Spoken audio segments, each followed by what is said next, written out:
Estamos aqui no estúdio com o coordenador Cleiber Pacífico, e ele vai falar um pouco sobre a história da rádio UFMG Educativa. Boa tarde. Qual o objetivo principal da rádio? Olha, a rádio ela surge num momento em que a universidade entende que ela precisa falar com um público maior do que as mídias que ela já tinha, que são que dentro do CDCON já falavam. Então o CDCON ele tinha originalmente um boletim, um impresso, um portal, a TV UFMG, e não tinha as redes sociais ainda, vai indo depois. E aí qual é o veículo mais popular? É o rádio. Mesmo que ninguém compre rádio nos últimos anos, mas ele está dentro dos celulares e tal, essa coisa toda. E com isso a universidade sempre era procurada no momento de crise. Então caiu o viaduto e as vestes da Copa. Aí chama engenharia para explicar, chama várias outras formas. Né? E aí ela tem uma linha editorial, que é o CDCON, que ela leva isso ao limite. Essa linha editorial é dar visibilidade à produção de conhecimento da universidade, da formação complementar de professores, alunos, servidores. A gente entende, a Rádio UFMG entende, o CDCON entende, que a comunicação é um elemento essencial na formação, na construção de uma cidadania. E, por último, a programação alternativa à programação radiofônica de Belo Horizonte. Não que ela seja ruim, mas não tem cabimento a uma universidade pública ter uma rádio educativa, uma rádio pública, e ela tem uma programação idêntica às outras. Daí nós temos programas nas 8 áreas de conhecimento da universidade, criamos um método de produção específico para quem não é da comunicação produzir programas. E qual foi a intenção da criação do rádio? Exatamente, lá, como eu disse no início, falar para um público mais amplo, além daquele que tem acesso ao boletim, que tem acesso à TV a cabo, que tem acesso à internet, na medida que o rádio está presente em vários dispositivos mundiais, como celulares, computadores e o próprio rádio mesmo, o aparelho, né? Então ela pretende, ela é o mais popular nas mídias, nos dispositivos midiáticos que hoje não existe, né? Então a audiência... É popular no sentido de ser barato, tá? Com R$10 você compra um rádio. E a audiência fica destinada só ao público da região? Não, pelo contrário, a gente quer muito mais um outro público para além do público da comunidade. Evidentemente a comunidade é um elemento importantíssimo para nós. Muitas pessoas da comunidade da UFMG não conhecem a rádio. A gente tem muito uma manifestação externa do que propriamente uma da comunidade interna. E sobre os 10 anos da rádio, vocês pensam em inovar em alguma coisa? O que você acha? Vamos responder. O que nós fizemos? Olha aqui, vamos responder ele aqui. Vamos lá. Nós completamos 10 anos no dia 6. O que nós fizemos? Conta para eles. Dom Casmurro, que foi a leitura na íntegra do Dom Casmurro do Machado de Assis, gravada, foram quantos? Foram 45 pessoas, vozes diferentes, e foi direto, foram 8 horas de livro na íntegra. A gente vai ter agora um ano de vários eventos que compõem essa programação. Nós não ficamos naquele momento só no nosso vídeo. Então, você tem uma posição radical de radioartes, tem essa leitura do livro, na íntegra, ininterruptamente, começou às 11, terminou 8, tanto. Teve uma chuva desesperadora em Contagem que tirou do ar. Mas isso nunca foi feito na íntegra. Você lia meia hora, 10 minutos e tal. Mas na íntegra, 8 horas seguidas não. E terá uma série de seminários, domingo em campus, shows calouro, e aí vai uma série de eventos em uma emissora pública, só uma emissora pública tem produção fácil. Claro que com eles todos me dando ideias, né? Eles têm as ideias e eu vou lá e amarro. E a nossa série especial sobre álcool e outras drogas. Álcool e outras drogas. A gente está no processo de escolha do nome É uma série especial que está envolvendo toda a equipe da rádio, tanto nós profissionais quanto os estagiários. A gente já começou a pensar nessa série ano passado. Estamos meses trabalhando em cima dela, estamos estudando vários livros. Cadê? Estão ali na prateleira. Vários livros. São muitos livros. Nós fizemos uma série ano passado sobre suicídio, nenhuma emissora de rádio fez suicídio. Então, ou seja, a Rádio UFMG ela tem um papel de vanguarda. Então, nem o sindicato do jornalismo sabia que não era proibido falar de suicídio. Fizemos ano passado uma série sobre 50 anos de golpe, temos 50 programas sobre golpe. Levamos divididos em várias editorias. Pensou em janeiro. Cultura. Cada um opinava e tal, futebol, esporte, né? A gente chorava, com de ônibus, chorava no banheiro. Foi uma série muito intensa. 50 programas. Tem 50 anos do golpe.tumblr.com. Você tem também o FMG Educativa, .tumblr.com, tem os 10 anos. Dá pra você ver lá o Dom Casmurro. Ele está sendo subido para o YouTube tem 3 dias, eu acho, ou mais, né, Daniel? Desde quarta-feira, nós estamos subindo o Dom Casmurro no nosso canal no YouTube. Lá você vai encontrar muita coisa que nós fizemos ao longo desses últimos anos. Né? Vocês postam muito em redes sociais, né? Direto. Dani, fala para ele da vez.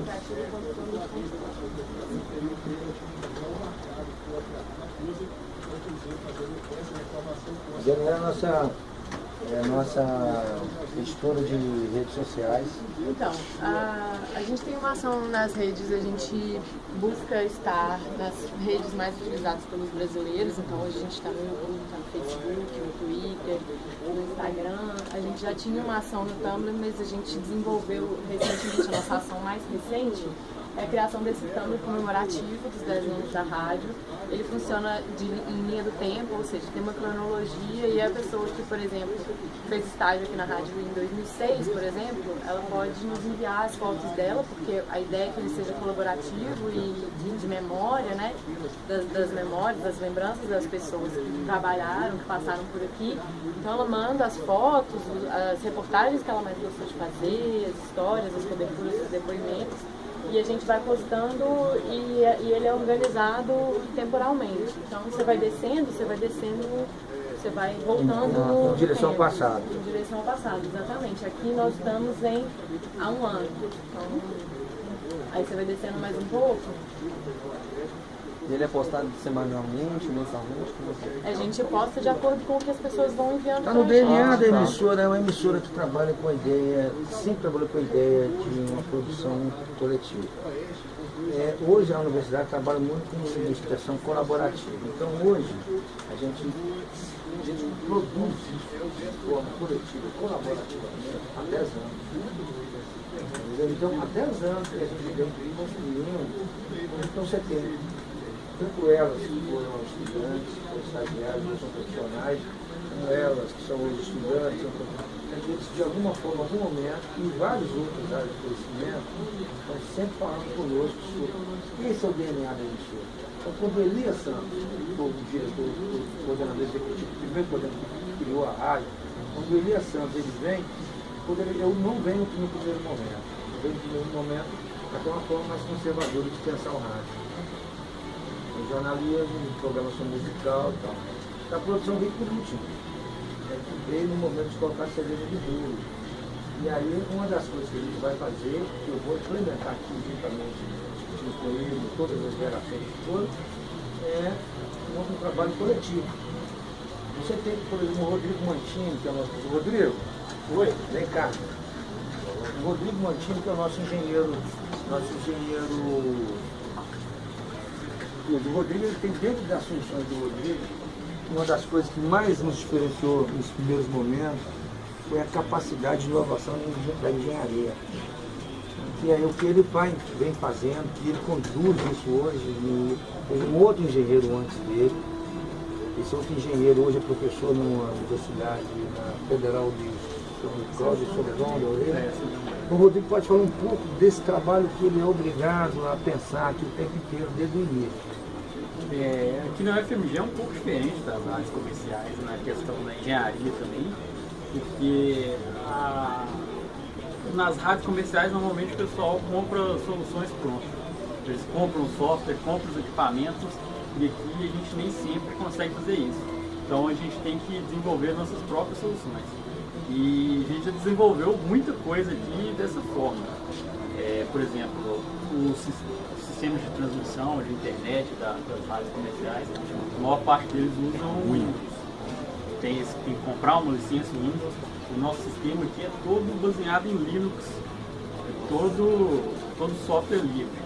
Então a gente não gasta praticamente. O único software que a gente tem é o Playlist. O resto é tudo com software livre, tudo com software desenvolvido pela equipe de engenharia. Você entendeu como era o caráter inovador, então. Um outro lado, essa aqui é a Paula Alquimia, nossa coordenadora de jornalismo. Esses alunos do UniBH estão fazendo sobre os 10 anos da rádio. A Paula, nossa coordenadora, a Paula foi aluna, depois estagiária nossa, né, Paulinha? Paulinha, senta aqui com a gente. Vem cá, senta aqui, Paulete. E a Paula, ela desenvolve hoje, dá continuidade a um trabalho que foi conduzido pela Cassiana Arce, a jornalista Cassiana Arce, que é do jornalismo público, de interesse público. Paulinha, fala um pouco desse jornalismo, desses anos que você está conduzindo esse processo.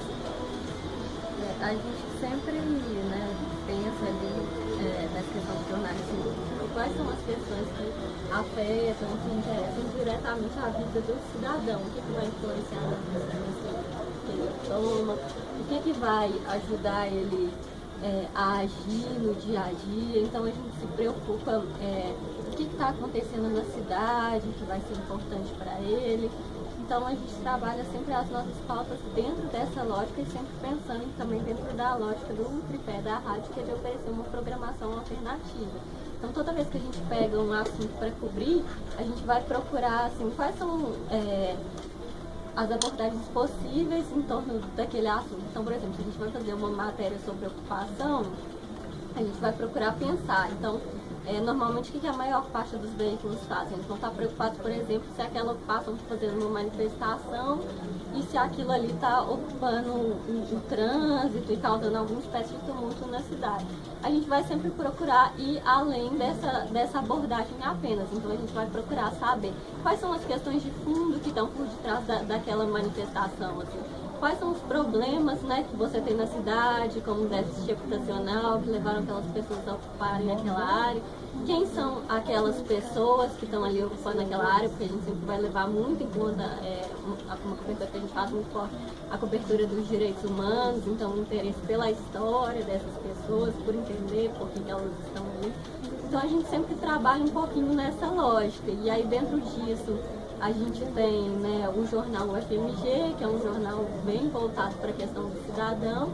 Então ele se norteia por isso, então é sempre o cidadão em ação, o cidadão em reflexão e o cidadão em questão. E aí também a gente faz entradas ao longo da programação, que tem muito foco nessa questão do serviço. Então, por exemplo, a gente está sempre interessado em divulgar mecanismos para que o cidadão possa participar do dia a dia da cidade. Então, por exemplo, divulgar uma audiência pública, uma conferência de assistência social, ou de educação, ou a conferência das mulheres, que coisas que sejam importantes. E a gente também faz sempre uma cobertura muito diferenciada de educação, ciência e tecnologia, levando em consideração que a gente está aqui dentro de uma universidade que é pública e que precisa dar visibilidade às ações que estão sendo desenvolvidas aqui dentro. Então a nossa cobertura de educação e ciência e tecnologia também é uma cobertura muito forte, e dentro dessa lógica a gente tem um jornal especializado, que é o UFMG Notícias, que é um produto único que se tem no rádio, que é um produto voltado especificamente para essas duas editorias. Porque principalmente a editoria de ciência e tecnologia é uma editoria que ela não existe no rádio, assim, ninguém faz a cobertura igual a gente faz aqui, de ouvir os pesquisadores, querer saber das pesquisas. A ciência e tecnologia ela tem uma cobertura apenas mais assim, nos portais e nos jornais impressos. Mesmo assim, ela é uma cobertura muito escassa e muito baseada em agências de notícias, principalmente as agências de notícias internacionais. Então é sempre cobertura de uma pesquisa dos Estados Unidos, uma pesquisa do Reino Unido, que são os países fortes que conseguem emplacar notícias nas agências.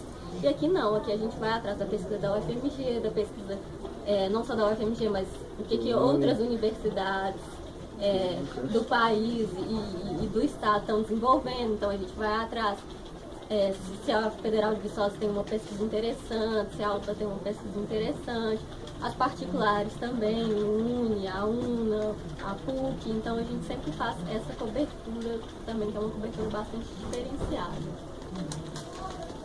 É uma coisa que é importante. Lores, bom, eu acho que a Paula deu para vocês entender, os 10 anos na Rádio Jesus, um conjunto de pessoas fazendo uma emissora. Não é o que eu penso, é o que esse conjunto de pessoas, numa visão diferente da parte daquele tripé que eu te expliquei, eles implementam e isso permite que a gente chegue dentro do tripé da universidade. Extensão, ensino, pesquisa e extensão. Ensino, pesquisa e extensão. Então, quando você tem uma relação com os estudantes, você tem ensino. Quando o Rodrigo desenvolve e pesquisa, quando nós fazemos algo voltado como jornalismo para o cidadão, isso é extensão. Entendeu? Como é que ela articula todo esse conceito, né, da universidade e tal. São os estudantes que vão lá, pensam na pauta, vão pra rua, cobrir, então eles vão lá, cobrem audiência. Aí nesse processo, por exemplo, eles têm contato com como que funciona o processo legislativo, como que é uma audiência pública, como que é uma votação no plenário de uma Câmara ou de uma Assembleia. Então, todos esses processos eles têm a oportunidade de vivenciar. E usar a opinião pública também? É só das pessoas que estão ao redor, que trabalham, que não. Claro, não é só os pesquisadores, os produtores aqui, não, eles entrevistam os políticos, os empresários, tudo. Quem estiver envolvido naquele assunto, a gente vai procurar ouvir. Então a gente vai ouvir o pesquisador, a gente vai ouvir as pessoas na rua, a gente vai ouvir sociedade civil, então conselhos, organizações governamentais, sindicatos. A gente vai ouvir os parlamentares, então assim... O nosso jornalismo já dormiu em ocupações para entender a lógica de uma ocupação. A nossa repórter ela está desenvolvendo hoje sobre as drogas. Nós conseguimos que um traficante nos desse uma entrevista. Entendeu? A gente não fica só na fala oficial, não. A gente tenta ouvir todos os lados possíveis envolvidos. Isso é algo que para nós é importantíssimo. Entendeu? E muitas vezes a gente consegue um reconhecimento da sociedade no sentido de que a gente não tem uma obrigação de ficar desse ou daquele lado. E aí a gente sempre trabalha com esse conceito de pluralidade de fontes, né? Então, assim, que é uma coisa assim também que a gente faz reportagem mesmo para o rádio, que também é uma coisa, especialmente aqui no Rádio Mineiro, assim, que é super rara, né? Porque você pega as rádios que são as rádios de notícia e é basicamente uma mesa redonda, uma falação sobre todos os assuntos. E aqui a gente vai fazer uma matéria que a gente vai ouvir várias pessoas e aí a gente vai ter várias vozes ali, uma polifonia dentro daquela reportagem para tentar justamente abarcar assim, os vários aspectos de um fato. Um depois, por exemplo, importante. Tanto especialista quanto personagem.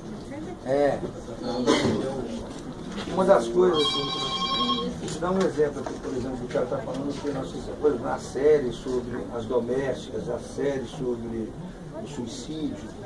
Nós conseguimos entrevistar, né, desde um cara, 2 caras, um que é filho de um suicida, um que é pai de um suicida, filho de suicida e tentou o suicídio. Entendeu? Então, a gente conseguiu isso. Pode contar um pouco para eles, essa polifonia. Como assim? Nós estamos falando da... Então, deixa eu explicar para vocês. Isso que a Paula está dizendo, que é da alteridade de voz, da polifonia. Então, o que a gente faz? No decorrer do processo de construção das reportagens, sejam elas no jornalismo ou na produção, nós não ficamos presos na fonte oficial. A gente procura, como a Paula disse, qual o outro lado da questão? Não só o outro lado, pensar que as coisas não tem só dois lados também. Então, Quais são então os outros lados? Então, na hora que nós fomos ouvir as domésticas, nós ouvimos várias pessoas, inclusive aquelas pessoas que defendiam que deveria ter doméstica. Quando nós vamos fazer a sequência sobre o suicídio, nós não estamos a favor ou contra. Ficaram surpresos os professores e outros pesquisadores de outras áreas, uns que defendem que o suicídio tem que ser tratado dessa forma, outros que de outra forma, porque nós costumamos desagradar muita gente. Quando nós estamos fazendo agora sobre as drogas, nós vamos desagradar muita gente, porque não cabe nesse momento a gente ser a favor ou contra. Aí imagina, vamos fazer um panorama, discutir, é óbvio que a nossa posição aparece. Quem for ouvir sobre o suicídio, aliás, o 50 não é um exemplo claro disso. Então é mais ou menos isso que a Paula disse, que é a polifonia do número de fontes, não é só a fonte oficial, são as diversas formas de interpretação. Por exemplo, o jornalismo dormiu nos acampamentos, né, Paulo? Quando foi teve uma série que eles fizeram sobre adoção, pô, viajou, foi lá no Paraná, né? Foi no Paraná, passar um período lá com o pessoal que fazia. Então, ou seja, a gente não mede esforços para isso. Sempre que tendo um cuidado, esse olhar humano, quando a gente vai fazer esse tipo de pauta, quando a gente pega, por exemplo, esses assuntos que são super delicados, tipo drogas, a gente jamais vai lá e vai fazer uma abordagem sensacionalista de chegar lá e só perguntar o que você está sentindo. Né? Então a gente tem também todo esse cuidado sempre nas coberturas que a gente faz. Exatamente. Não vai chegar lá, por exemplo, não vai na morte de alguém, chegar lá e perguntar para a família o que você sente. Não é isso. Jamais em tempo algum, né, Paulo? Que a gente sabe como que os jornalistas fazem, né? Fazem, muito comum. E é sucesso, tá? E é sucesso também, não se iluda. E nessas grandes reportagens é um processo de pesquisa muito intenso, né? A gente para um pouco para poder pesquisar muito sobre o assunto. E até mesmo ajudar a gente nessa polifonia, nessa diversidade de vozes, de fontes. Então tem uma pesquisa muito grande por trás também das reportagens especiais. Sobre essa série sobre droga, nós estamos estudando desde o ano passado. Desde o ano passado. Desde o ano passado. Não, foi setembro. Porque acabou a série de suicídio em setembro, aí em outubro a gente já começou os primeiros livros. Então assim, ano que vem a gente vai trabalhar um pouco sobre drogas. Então a ideia vem anterior mesmo. Deu para pegar, que vocês querem saber? Deu para você sacar com os 10 anos da emissora isso aqui? Coletivo? Agradeço a participação de todos por aqui.